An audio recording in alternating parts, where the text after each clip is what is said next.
आपको बताया था कि जब हम पहले मंजिल पे अपना घर बनाने के लिए जाते हैं तो उस टाइम में हमें ध्यान आता है कि जो हमने कॉलम नीचे से उठाया था, अब वो अपने छत पे अब इसके ऊपर जो उठाना है उसके लिए सिर्फ जो यहाँ पे स्टील छोड़ा गया है वो कोई 5 इंच का छोड़ा गया है, कोई 1 फीट का छोड़ा गया है, कोई ज़्यादा से ज़्यादा 2 फीट का है, उससे ज़्यादा नहीं है। तो प्रॉब्लम हमारी उस टाइम आ जाती है जब इतने छोटे जो स्टील हैं जैसे आप यहाँ पे देख रहे हैं। अब इसमें लैपिंग कैसे डाली जाए? अब यानी कि इसमें पिलर का जो सरिया है ऊपर जो हमें पिलर खड़ा करना है उसको कैसे जोड़ा जाए ताकि पिलर हमारा मजबूती से खड़ा हो जाए। तो आप जानते हैं कि जो इसमें सरिया अब जोड़ना है लैपिंग के लिए वो क्या कम से कम आपको 1 मीटर यानी 3 फीट से ऊपर अगर हम ये टुकड़ा यहाँ पे छत से ऊपर 3 फीट से ऊपर छोड़े रहते तब उसमें हम लैप चढ़ा देते हैं, यानी कि जो हमारा कॉलम है उसका स्टील जोड़ देते और फिर कॉलम खड़ा करते तो मजबूत होता है। लेकिन ये यहाँ पे 1 फीट का और 6 इंच के स्टील में अगर आप उसमें लैपिंग देते हैं तो पिलर फिर किसी काम का नहीं है। और सबसे बड़ी बात एक और है कि यहाँ पे देखिएगा कि ज़्यादातर जो लैपिंग है वो सब मतलब अगर इसमें 4 स्टील है जैसे आप यहाँ देखिए तो चारों स्टील एक ही जगह पे वहाँ पे ज्वाइन होगा कॉलम का। तो ये और एक और बड़ी मुसीबत है। तो ऐसा बहुत सारे साइटों पे देखा हूँ। यहाँ देखिए, यहाँ मैं आपको जैसे दिखाया था कि यहाँ पे 6 का 6 स्टील सिर्फ 6 इंच का यहाँ पे लैपिंग के लिए अब छोड़ा गया है।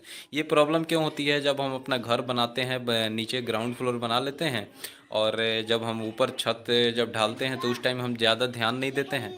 और जब छत ढालने के बाद हम जब ऊपर का काम करने जाते हैं तब हमें पता चलता है कि अरे जो नीचे से हमने स्टील छोड़ा था वो तो काफ़ी छोटा रह गया। और फिर जब हम किसी मिस्त्री या ठेकेदार को काम दे देते हैं तो वो क्या करते हैं कि जब आप ज़्यादा ध्यान नहीं दीजिएगा या ज़्यादा आपको जानकारी नहीं है उस चीज़ के बारे में तो वो कहते हैं कि कोई दिक्कत नहीं है, मैं बहुत काम किया हूँ, मैं अपने तरीक़े से इस पिलर को खड़ा कर देता हूँ। अब जैसे यहाँ देखिए, यहाँ सिर्फ 1 फीट का 6 इंच का जैसे मैं इस साइड पे दिखाया जितने भी कॉलम थे सभी में जो नीचे से स्टील छोड़ा गया था वो कहीं पे 6 इंच छोड़ दिया गया था, कहीं पे 1 फीट छोड़ दिया गया था। इस वाले पिलर में आप देखिए 1.5 फीट से 2 फीट का लैपिंग है। लेकिन ये देखिए कि सभी जगह मतलब एक बराबर नीचे से जो स्टील है सब एक बराबर एक ही जगह पे छोड़ा गया है। तो इसमें भी जो लैप चढ़ाई गई है वो भी देखिए कि जगल मार के नहीं चढ़ाया गया है, सीधा सीधा उसके साइड में बस जो ऊपर से कॉलम आया है उसको रख के और उसको बांध दिया गया है। तो ये भी बहुत बड़ी मिस्टेक है। अगर मान लीजिए आप 1 मीटर का या 3 फीट से ऊपर आप स्टील छोड़ते हैं अपने छत में है तो उसमें जो लैपिंग चढ़ाना है वो ऊपर वाला जो स्टील है जैसे आप यहाँ पे देख रहे हैं वीडियो में उसको जगल मार के, जगल कहने का मतलब है जैसे देखिए ऊपर से जो स्टील आया है वो हल्का सा यहाँ पे 45 डिग्री का बेंड करके नीचे वाले स्टील पे चढ़ाया गया है और जहाँ से बेंड है और वहाँ से लेके और वो नीचे तक जो लैपिंग वाला सरिया है नीचे तक कितना आया है, कम से कम 2 से ढाई फीट और नीचे जाएगा जहाँ से बेंड हुआ है वहाँ से। तो ये यहाँ पे बड़ी मिस्टेक हुई है। दूसरी बात ये देखिए, अब ठेकेदार साहब का कमाल, यहाँ क्या किया है 1 फीट का नीचे से टुकड़ा छोड़ा गया है। उन्होंने क्या किया है सीधा सा पिलर उसी के साइड में डाल दिया है, खड़ा कर दिया है और उसको सिर्फ बाइंडिंग वायर से बांध दिया है। और वो कह रहे हैं क्या कि ये कॉलम अब बहुत मजबूत है, कहीं हिलने डुलने वाला नहीं है, इसमें कंक्रीटिंग कर दिया जाएगा। तो ये कहीं नहीं जाएगा। यहाँ पे एक और मैं आपको पिलर दिखा देता हूँ, ये देखिए 6 से 8 इंची का सिर्फ यहाँ पे स्टील निकला हुआ था। और किया क्या गया है, जो पिलर बनाया गया है पिलर यहाँ पे अच्छे से उसमें डाल दिया गया है। हाँ भाई, आपका पिलर खड़ा हो गया, ठीक है। और आप यहाँ पे जो पिलर है उसको बाइंडिंग वायर से बांध के इसको सीधा खड़ा कर दिया गया। हाँ, आपका पिलर रेडी है, अब इसकी कल ढलाई होने वाली है। तो ये अच्छा हुआ कि जो मकान मालिक हैं उनसे मेरा कांटेक्ट हुआ, मैं उनके साइट पे गया। आप देख सकते हैं 4 दिन पहले मैं एक वीडियो लाया था और अभी भी ये काम बंद है, क्योंकि मैं उस ठेकेदार को बहुत जाके वहाँ पे समझाया, फिर उसको बताया और मकान मालिक को समझाने के बाद ये काम यहाँ पे बंद कर दिया गया है। और इसमें अब जो है इसका जो सही तरीका क्या है वो तरीका मैं उनको बताया हूँ।